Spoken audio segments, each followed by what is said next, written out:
வாழ்க்கைக்கான வார்த்தை என்ற இந்த வலை ஒளிபரப்பிற்கு உங்களை வரவேற்கிறோம்.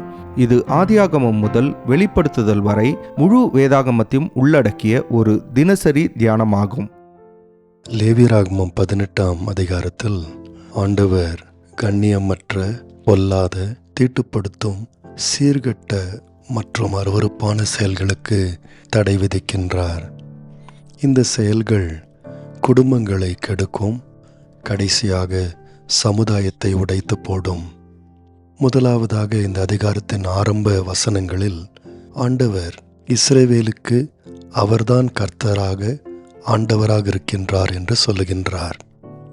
இதன் மூலமாக தாம் தான் அவர்களை எகிப்து தேசத்திலிருந்து பிரித்து கொண்டு வந்தவர் என்பதையும், மற்ற ஜனங்களிடத்திலிருந்து அவர்களை வேறு பிரிக்கும்படியாக அவர்களோடு உடன்படிக்கை பண்ணினார் என்பதையும் ஆண்டவர் நினைப்பூட்டுகின்றார். ஆகவே இப்பொழுது அவர்கள் எகிப்தில் அந்த ஜனங்கள் செய்தது போல செய்யக்கூடாது என்று சொல்லுகின்றார். இல்லாவிட்டால் ஆண்டவர் கொண்டு செல்லுகின்ற கானான் தேசத்தின் மக்கள் செய்கிறது போல அவர்கள் செய்யக்கூடாது. 3ஆம் வசனம் தெளிவாக அவர்களுக்கு சொல்லுகிறது போல, நீங்கள் குடியிருக்கிற எகிப்து தேசத்தாருடைய செய்கையின்படி செய்யாமலும், நான் உங்களை அழைத்து போகிற கானான் தேசத்தாருடைய செய்கையின்படி செய்யாமலும், அவர்களுடைய முறைமைகளின்படியும் நடவாமலும் என்று ஆண்டவர் அவர்களுக்கு உணர்த்துகின்றார். பாருங்கள், எகிப்து தேசம் தேவனை பின்பற்றாத ஒரு தேசமாயிருந்தது. ஏறக்குறைய 80 வித்தியாசமான தெய்வங்களை எகிப்தியர்கள் வழிபட்டனர். அவர்களுடைய மத வழிபாடுகளில் பல வழிபாடுகள் முற்றிலும் நீதிக்கு அப்பாற்பட்ட தவறான பழக்க வழக்கங்களாயிருந்தது. மதம் என்ற பெயரில் அவர்கள் தங்களுடைய பெண்களையும் தங்கள் பிள்ளைகளையும் தவறாக நடத்தி, அவர்களை ஒரு பொருட்களாக பயன்படுத்தி அவர்களை கனவீனப்படுத்தினார்கள். இஸ்ரவேலோ வித்தியாசமான வாழ்க்கை வாழும்படியாக அழைக்கப்பட்டது. மனிதர்களை கனத்தோடும் மரியாதையோடும் நடத்தவும், மனிதர்களை தங்களுடைய எல்லை இல்லாத இச்சைக்கு பொருட்களாக பயன்படுத்தக்கூடாது என்பதுதான் ஆண்டவருடைய கட்டளையாயிருந்தது. இஸ்ரவேல் குடும்ப வாழ்க்கைக்கு சில கட்டுப்பாடுகளை வைத்திருக்க வேண்டும். 18ஆம் அதிகாரம் அந்த கட்டுப்பாடுகளை பற்றி தான் பேசுகின்றது.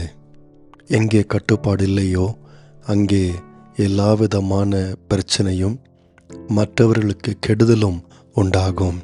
ஒரு நதிக்கு கரைகள் இருக்குமானால் அந்த கரைகள் தான் இந்த நதியை பாதுகாக்கும். வெள்ளத்தின் நேரத்தில் இந்த நதியானது மற்றவர்களுக்கு தொந்தரவு கொடுக்காதபடிக்கு இது ஒரு எல்லையாக இருந்து பாதுகாக்கும். மனிதர்களுக்கும் ஒருவரோடு ஒருவர் உள்ள உறவுகளில் சரியான திடமான எல்லைகள் தேவைப்படுகின்றது. பாருங்கள், திருமணம் என்று சொல்வது மிக நெருக்கமான இரத்த சம்பந்தமான உறவுகளை ஏற்படுத்துகின்றது. ஒரு மனிதனானவன் தன்னுடைய மனைவியின் குடும்பத்தோடு இணைகின்றான். திருமணத்தின் வாயிலாக அவனுடைய மனைவியின் குடும்பத்தார் இவனுடைய குடும்பமாய் மாறுகின்றார்கள். ஆனால் இப்படிப்பட்ட நெருக்கமான உறவுகளை ஒருவன் தன்னுடைய இச்சைக்காக பயன்படுத்தி கெடுப்பான் என்று சொன்னால் குடும்பங்களை அவன் கெடுக்கிறான் என்றுதான் அர்த்தமாகும். திருமணம் என்பது பரிசுத்தமானது. அது ஒரே மாமிசம் என்கின்ற ஒரு உறவை ஏற்படுத்துகின்றது. இதை ஒருவரும் கெடுக்கக்கூடாது. 1 தெசலோனிக்கர் 4ஆம் அதிகாரம் 7ஆம் வசனத்தில் பவுல் எழுதினது போல, தேவன் நம்மை அசுத்தத்திற்கல்ல பரிசுத்தத்திற்கே அழைத்திருக்கின்றார். அதேபோல் எபிரேயர் 13ஆம் அதிகாரம் 4ஆம் வசனம் விசுவாசிகளை உற்சாகப்படுத்துகிறது போல, விவாகம் யாவருக்குள்ளும் கனமுள்ளதாயும் விவாக மஞ்சம் அசுசிப்படாததுமாய் இருப்பதாக, வீசி கள்ளரையும் விபச்சாரக்காரரையும் தேவன் நியாயம் தீர்ப்பார். நண்பர்களே, விசுவாசிகள் திருமண உறவை மிக அதிகமாக கனப்படுத்துகிறார்கள். அக்காலங்களிலே அம்மோனியர்களுக்கு ஒரு அருவருப்பான தெய்வம் இருந்தது. அதன் பேர் மோலேக். சாலமோன் கூட தன்னுடைய வயதான காலத்தில் இந்த தெய்வத்திற்கு இணங்கி போனான். இந்த மோலேக் என்கின்ற இந்த தெய்வத்தை வணங்குவதற்கு பிள்ளைகளை பலியிட வேண்டும் என்பது ஒரு நிபந்தனையாயிருந்தது. சாலமோன் இதையும் பின்பற்றினான் என்று நாம் அறிந்திருக்கின்றோம். ஆகவே இந்த லேவியராகமம் 18ஆம் அதிகாரத்தில் இஸ்ரவேல் ஜனங்கள் மற்ற தேசங்களுடைய வழிபாடுகளுக்கு உடன்படக்கூடாது என்று ஆண்டவர் எச்சரிக்கின்றார். இன்று கூட விசுவாசிகள் மீடியா மற்றும் மற்றவர்களுடைய பழக்க வழக்கங்களாலே இழுக்கப்பட்டு குடும்ப வாழ்க்கையையும் நல்ல ஆரோக்கியமான உறவுகளையும் கெடுத்து போட முடியும். இன்றைக்கு அநேகர் தங்களுடைய சொந்த வெறுப்புகளை அதிகமாய் கனப்படுத்துகிறார்கள், மேன்மைப்படுத்துகிறார்கள். இதன் மூலமாய் வேதத்தின் சத்தியங்களை புறக்கணிக்கிறார்கள். ஆனால் இந்த அதிகாரத்தில் சொல்லப்பட்டிருக்கும் நிபந்தனைகள் குடும்ப வாழ்க்கையை கனப்படுத்துகின்றது, பலப்படுத்துகின்றது. பிள்ளைகள் நல்ல முறையில் பிறக்கவும் வளர்க்கவும் ஏதுவான ஒரு நல்ல சூழ்நிலையை ஏற்படுத்த முயற்சி செய்கின்றது.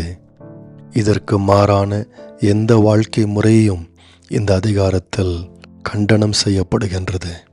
இது மாத்திரமல்லாமல் இந்த 18ஆம் அதிகாரத்தில் ஒரு எச்சரிப்பும் கொடுக்கப்பட்டிருக்கின்றது. 27ஆம் வசனம் சொல்லுகிறது போல, இப்பொழுது உங்களுக்கு முன் இருந்த ஜாதிகளை தேசம் கக்கி போட்டது போல நீங்கள் அதை தீட்டுப்படுத்தும் போது அது உங்களை கக்கி போடாதபடிக்கு என்று வாசிக்கின்றோம். அதாவது இப்படிப்பட்ட அபாயகரமான பரிசுத்தமற்ற வாழ்க்கை முறைகளால் படைப்பே மனிதர்களுக்கு விரோதமாய் எழும்ப முடியும் என்று ஆண்டவர் சொல்லுகின்றார். ஆகவேதான் இப்படிப்பட்ட வழிமுறைகளை பின்பற்றின கானானியர்கள் தங்களுடைய நிலத்தை இழந்து போனார்கள். பின்பு கடைசியாக இஸ்ரவேல் ஜனங்களும் மற்ற தேசங்களுடைய வழிமுறைகளை பின்பற்றினதினாலே அவர்களும் தங்களுடைய தேசத்தை இழந்து போனதை பழைய ஏற்பாட்டில் நாம் வாசிக்கின்றோம். இந்த அதிகாரத்தில் இஸ்ரவேலில் தங்கியிருக்கும் வெளிநாட்டவரை குறித்தும் ஒரு எச்சரிப்பு கொடுக்கப்படுகின்றது.